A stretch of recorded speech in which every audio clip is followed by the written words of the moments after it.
Welcome to the Office of the Leader of the Opposition coverage of the consideration of estimates for Budget 2023 live from the Arthur Chung Conference Center in Guyana.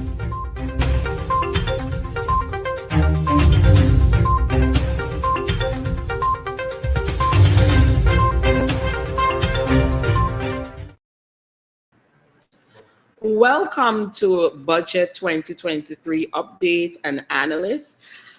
Today is day 2 of budget estimates review. And we saw yesterday, a lot of things happening here in Parliament. We started out the day with a visit from Miss Letitia Wright, better known as Cherie or Black Panther, from the movie, who visited Parliament, talked to the parliamentarians, took pictures, etc.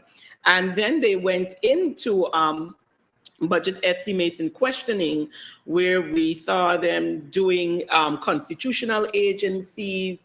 We saw them doing the Office of the President, the Office of the Prime Minister, and quite a few other offices were done. You had Ministry of Legal Affairs, Foreign Affairs, all these the Public Service Ministry as well, and Ministry of Amerindian Affairs were all examined yesterday.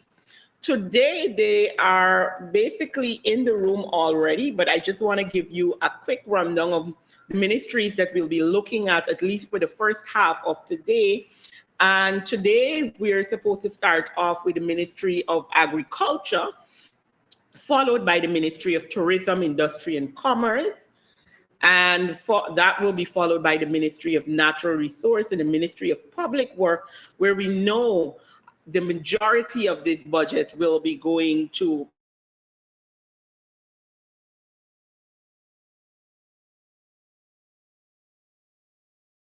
responses in terms of the questioning line and the responses given by the government in terms of our monies being spent in this budget 2023.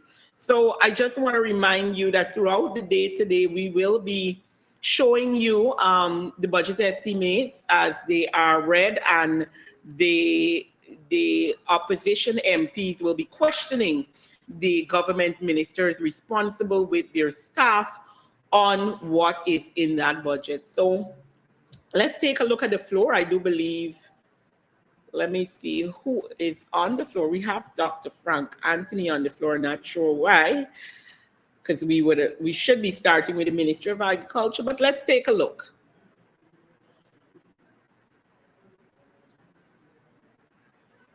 On the 9th of April 2018, well, first of all, on the 9th of April 2018.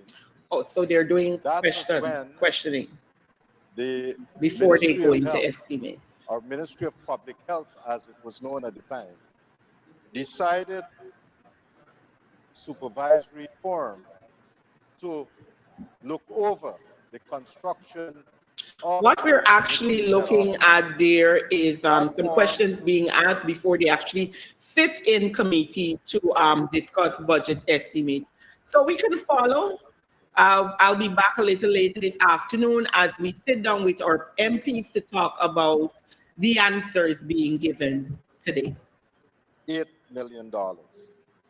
But from the Auditor General's report, the Auditor General stated that little or no work was done by the end of December 2018.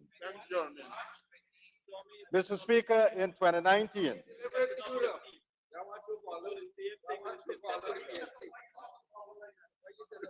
Mr. Speaker, in 2019, again from the Auditor General's report, he stated by the 29th of July 2019 21 months after the signing of the contract.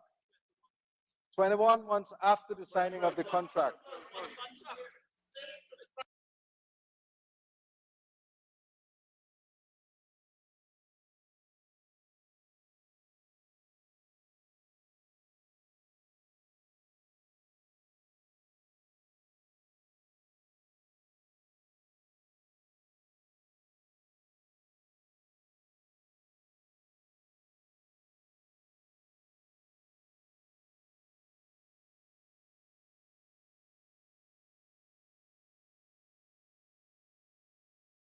Site. 3 workers were working. Mr. Speaker, VICAP, who was contracted to supervise this work, said there were numerous instances of substandard work. And they have many examples of substandard work. For example, on the 11th of February 2019, ground beams were found to be substandard. And these defects were pointed out. And when they were tested, they all failed. And the testing for these cubes were done at the University of Guyana and at the Ministry of Public Works at the time. All failed. And so they had to break out the works that were done there, and they had to do back a whole set of works, which added to the cost. Mr. Speaker, in 2020, on the 8th of September 2020, works remain incomplete. And again, as per the Auditor General's report, when they visited at the time, there were 4 people who were working on the site. So they improved by 1. And this was 9 months after the project was scheduled to be completed. As such, the Auditor General recommended that liquidated damages should have been instituted, but there was no evidence that the ministry implemented any liquidated damages. At the end of 2019, the contractor received $304.5 million, or about 85% of the contract sum.